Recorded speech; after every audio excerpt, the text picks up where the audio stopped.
G'day, g'day. Wow, Just there's no hammering. microphones. Hey, there's no microphones. We gotta yell. Yeah, we gotta yell. I think, Alright. these people are fine. Look, oh my God, already on the phone. That is gonna blow up on your Instagram. I mean, put a filter on it, Valencia. First things first, I've got to ask you the most topical question. Sure. And that is, has anyone tampered with your balls before an F1 race? Why is it Oh! Wait. Have you been following the cricket? Yeah. Sorry. I thought it. You went straight in. I was like, I wondered if, because like I do adjust. And I thought maybe something got caught on camera yesterday I didn't know about. I love the fact that even though you didn't know it was about cricket, you did have to pause and think, hang on. Well, prime giving him the example, insides? there's Good. cameras everywhere. You can't do anything these days. I f***ing hate cameras. Yeah. Geez, lucky we haven't got those microphones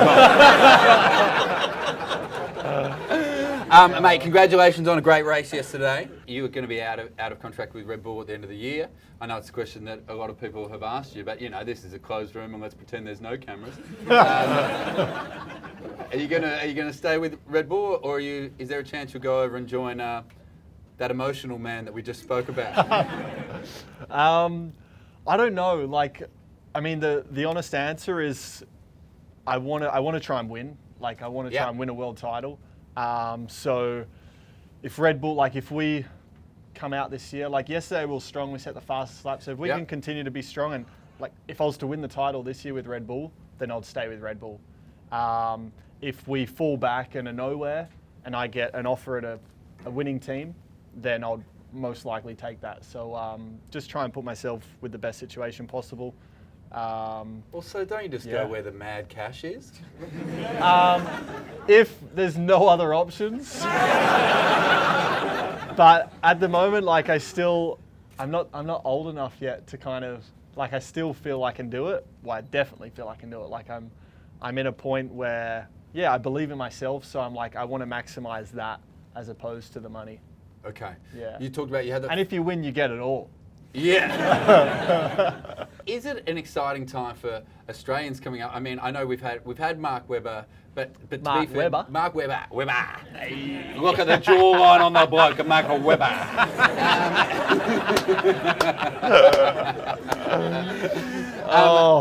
To be fair to Mark, he's an amazing athlete, but no one has achieved the results that you're achieving as an Australian. Is it exciting for you knowing that you've got young Australians who are into racing, they've got someone they can look up to who is genuinely a championship contender?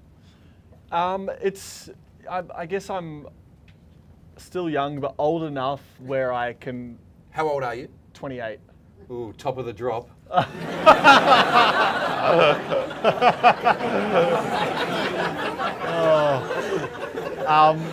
Actually, on that, how does being in your 40s feel?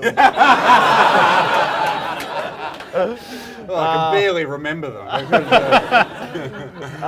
Where were we? No, Mark. So what Mark was for me, I kind of understand I can be now for that next generation. Like Mark was, when I was a kid in Australia, he was in Europe doing it and trying to get into F1. So I kind of I did look up to him, and like I realized that it was possible, I guess, to leave Australia and do what he was doing and have a chance to be in F1. So now I understand there's kids who, how I looked at Mark, they're looking at me. So I don't know, I always want to try and be me, but I'm aware that there are some young kids watching. So if I can be a good role model, I'll try to do that. Well, I got to meet the Grid Kids yesterday. Of course, it's a new addition for They're the a little F1s. bit different to the Grid Girls, would you agree? Well, if you're equally turned on by both, I'm worried. Just on that.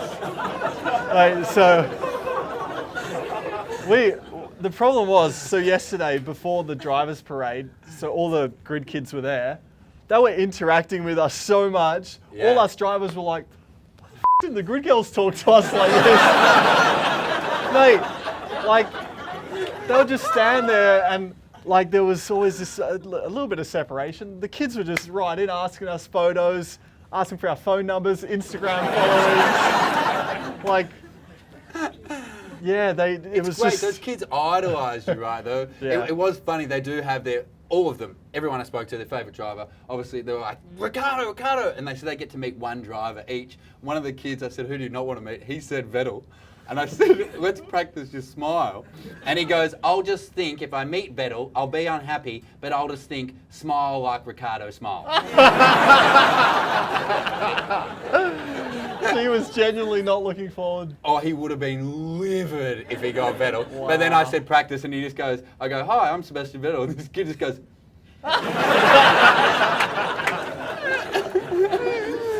oh, no, there was out of one, like, for sure, a lot of, well, they were all Aussie, I guess, so I did have a lot of love, but there was one kid, and he was definitely a Lewis fan, because he was, he came up, well, I think I was there at the parade before Lewis, so he's like, Dan, oh, like, he was all excited, and he was halfway through telling me a story, and Lewis came in, and he just,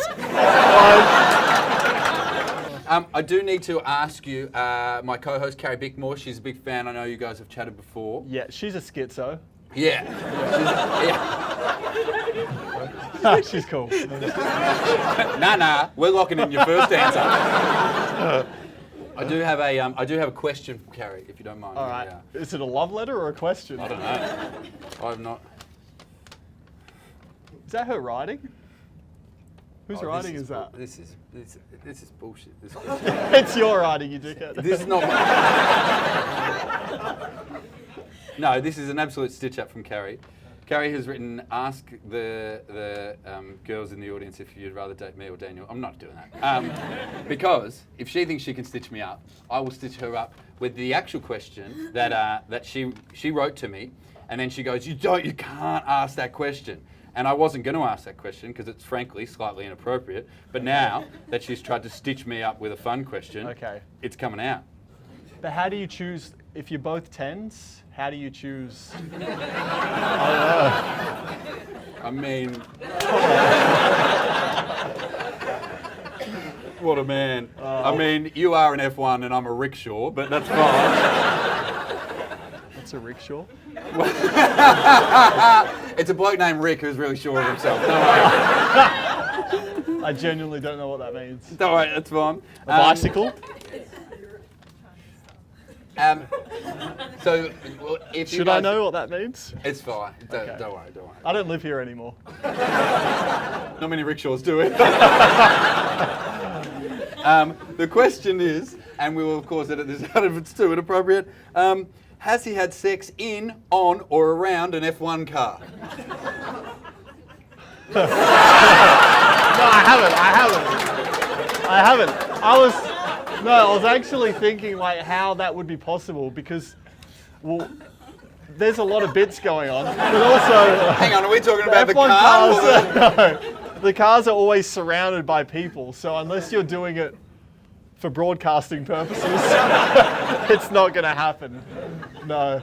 So the answer's no. I feel like we've gone full circle and ended where we started with ball tampering. Absolutely. Just what you do for Australians who, like I said, all around the country, people look up to you, admire you, not just for what you're achieving out there on the track. You are genuinely the nicest, smiliest bloke until we get in the room off the side, and then he beats me. It is a totally different man behind closed doors. Ladies and gentlemen, it's been an absolute pleasure. Would you please thank Daniel Ricciardo?